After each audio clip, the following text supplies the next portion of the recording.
Bonjour aux amis de nos amis. Nous sommes aujourd'hui où? À Charleroi, comme d'habitude avec moi. Nous sommes au bout du boulevard Thiroux, au Pont-Neuf, Charles King Radio. Charles King Radio, c'est une radio locale très écoutée dans la région. Bonjour Laurent. Bonjour. Donc, tu es le boss de Charles King Radio. Oui, Tu nous expliques, oui, pareil. Tu nous expliques que Charles King, c'est depuis quand, comment, pourquoi? Ça fait 6 ans que Charles King existe. Charles King est apparu suite à un appel d'offres en 2008 lancé par le CSA. Pourquoi on a postulé à Charleroi? Parce qu'il y avait une quinzaine d'années, depuis une quinzaine d'années, il n'y avait plus de radio indépendante sur Charleroi. Et il y a un historique à Charleroi où il y avait 2 grosses radios connues. C'était Canal 5 pour les plus anciens, Métropole. L'une est devenue Bel RTL, l'autre est devenue Énergie. Mais il y avait vraiment une absence sur le terrain. Vous êtes combien? Comment vous fonctionnez? Il y a une dizaine de personnes qui travaillent pleinement pour la radio, donc qui sont les animateurs. Il y a aussi les commerciaux, c'est une part importante aussi, et puis la promo. Et puis autour des animateurs, il y a des chroniqueurs. Le nombre est très variable en fonction des émissions. Et puis les DJ aussi la nuit, ils sont 14 toutes les nuits. C'est une entreprise privée. Oui. C'est un fameux budget, ça. On ne reçoit aucun financement donc, public. Hein. Nos ressources viennent essentiellement de la publicité.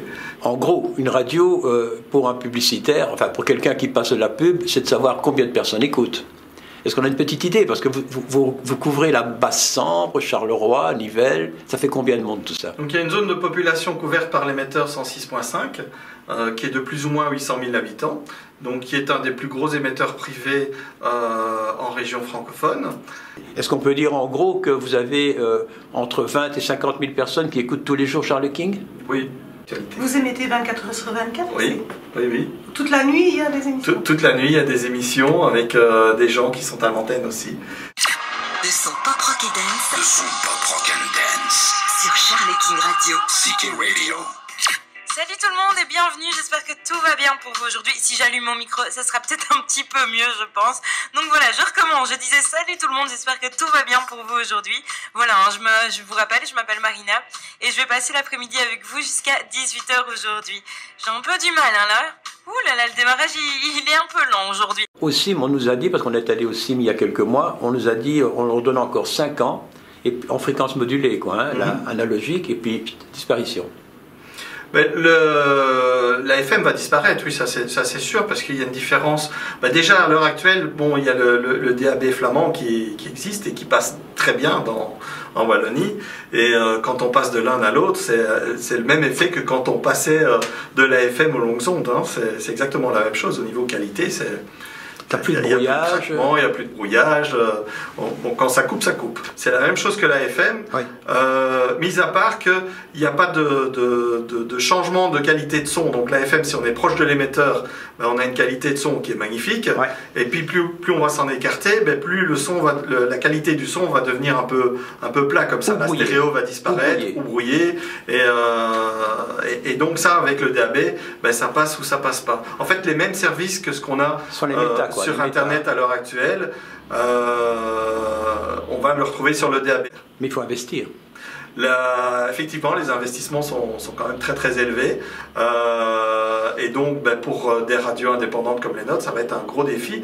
Surtout que pendant toute une grande période de transition, parce que les gens ne vont pas abandonner la FM du jour au lendemain, ni changer leur autoradio, ni leur voiture du jour au lendemain. Donc on va devoir garder les 2 systèmes de diffusion qui sont quand même coûteux. Donc ce sont des sites d'émission, ce sont des transferts du programme, donc qui coûtent quand même très cher en fait. Hein. Alors Laurent, sur Charleroi, tu as beaucoup de concurrents. Moi j'ai ici une liste infernale. Radio Columbia, Radio Bonheur, donc ça fait beaucoup de concurrence tout ça. On n'est pas dans un environnement concurrentiel comme on pourrait l'être en France. Il y a une quinzaine de radios francophones captables en moyenne en Belgique. Donc ce qui n'est quand même pas énorme. Pourquoi en fait fait, je vais dire aussi peu, simplement parce que la FM c'est un bien précieux, limité, et puis on est un petit pays, et donc on doit partager nos fréquences avec nos voisins, et petit pays en plus avec plusieurs communautés, et donc du coup ça limite encore le nombre de possibilités, mais si vous allez sur Paris, vous aurez 50 radios francophones. En gros, peut-on dire qu'à Charleroi, votre concurrence c'est Buzz Radio? On ne va pas parler de concurrence, mais plutôt de complémentarité, parce qu'ils font un programme qui est tout à fait différent du nôtre. Bon, il y a des choses évidemment qu'on retrouve sur l'une ou l'autre radio, au niveau culturel par exemple, au niveau des partenariats qu'on peut faire, comme on demande toujours des exclusivités. Mais bon, les auditeurs de Buzz Radio ne sont pas les auditeurs de Charles King et vice-versa. Parce qu'à Charleroi, on a aussi énormément de talents et énormément de gens qui s'exportent, et c'est très important de les montrer. Chez nous, parce qu'on a souvent un petit problème de fierté, nous Belges. On a toujours tendance à mettre notre ego sur le côté, alors on devrait bien se mettre en avant. On a beaucoup de chance d'être dans notre pays. Le son pop rock et dance. Le son pop rock and dance. Sur Charles King Radio. CK Radio.